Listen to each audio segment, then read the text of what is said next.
ہائے زہرا ہائے حیدر ہائے زہرا ہائے زہرا ہائے زہرا. اعوذ باللہ من الشیطان الرجیم. بسم اللہ الرحمن الرحیم.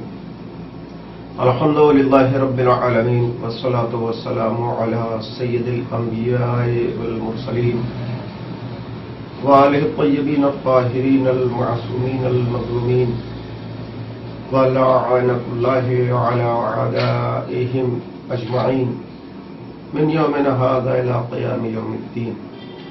اما بعد فقد قال اللہ الحکیم. بسم اللہ الرحمن الرحیم. ومن يعظم شعائر اللہ فإنها من تقوى القلوب. عزیزان گرامی، ناظرین محترم، دنیا اتنی خود غرض ہے کہ جب کبھی بھی طاقت میں ہوتی ہے تو اپنے طاقت کا استعمال کر کے اپنے اغراض و مقاصد کو حاصل کرتی ہے،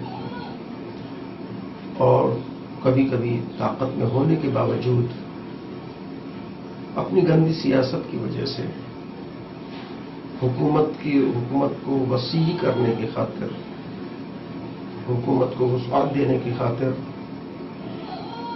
کبھی ایسا کرتے ہیں اگر مقابلے کی سکت نہیں ہے تو سامراجی طاقتیں، کچھ لٹیرے گنوار جن کو یہ تمیز نہیں کہ طاقت کا استعمال کس طریقے سے اور کہاں کیا جائے، ان کی پشت پناہی کر کے سامراجی طاقتیں اپنے مقصد کی تکمیل کی خاطر انسانیت کا خون بھی بہا دیتی ہیں اور بہت بڑے سے بڑے مقصد کو پامال کر دیتی ہیں دوسرے کے. یہی ہوا. خلافت عثمانیہ مسلمانوں کی ایک بڑی حکومت کے نام سے جانی جاتی تھی،